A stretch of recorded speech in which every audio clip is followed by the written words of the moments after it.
মহকুমা শাসকের দপ্তরে আজ গোয়ালপুকুর বিধানসভা কেন্দ্রের বিজেপি প্রার্থী তার মনোনয়নপত্র দাখিল করেন। বিজেপি প্রার্থী সরজিৎ বিশ্বাস আজ ইসলামপুর মহকুমা শাসকের দপ্তরে নিজের মনোনয়নপত্র দাখিল করেন। তিনি বলেন যে তার জন্য 100% আশাবাদী। পাশাপাশি তিনি আরো বলেন, গোয়ালপুকুরে সুস্থ বাতাবরণ তৈরি হবে, ডবল ইঞ্জিন সরকার প্রতিষ্ঠিত হবে। Bureau report, big news Bangla. তৃণমূলেরও একাধিক প্রার্থী আজকে নমিনেশন জমা দিলে, আপনিও জমা দিলেন, কি বলবেন?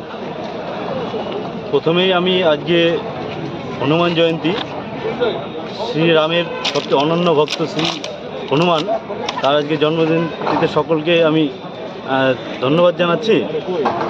দ্বিতীয়ত হচ্ছে, আজ এই শুভ দিনে আমার নমিনেশন জমা দিয়ে আমি নিজেকে ধন্য মনে করছি। আমি খুব মন্ত্রীর এগেনস্টে আপনি ভোটের ময়দানে লড়াই করছেন, কতটা আশাবাদী জয়ের পক্ষে? আমরা 100% আশাবাদী, আর আমাদের এই সামনের লড়াই আমরা 100% জিতব, এই বিষয়ে আমরা কোনো সন্দেহ নেই। আপনি অমিত শাহ নরেন্দ্র মোদীর প্রার্থী, সোনার বাংলা করতে চেয়েছেন অমিত শাহ নরেন্দ্র মোদী, কিভাবে করবেন গোয়ালপুকুরকে? গোয়ালপুকুরে কী সমস্যা আছে? আপনারা তো অনেক অভিযোগ করছেন। গোয়ালপুকুরে বিশেষ করে যে সমস্ত যুব সমাজ এবং জনসাধারণ বিগত 15 বছর ধরে মানে একের পর এক প্রতারিত হচ্ছে, সেই প্রতারণা থেকে কীভাবে মুক্তি পায় তার জন্য ভারতীয় জনতা পার্টি আমাকে এখানটায় প্রার্থী করেছে।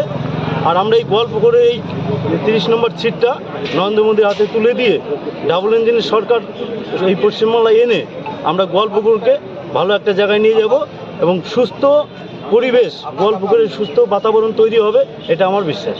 আপসদা গোয়ালপুকুরের ক্ষেত্রে 78,000 ভোট আরজুডিকেশনে ছিল। বহু হিন্দু, মুসলিম, শিখ, ইসাই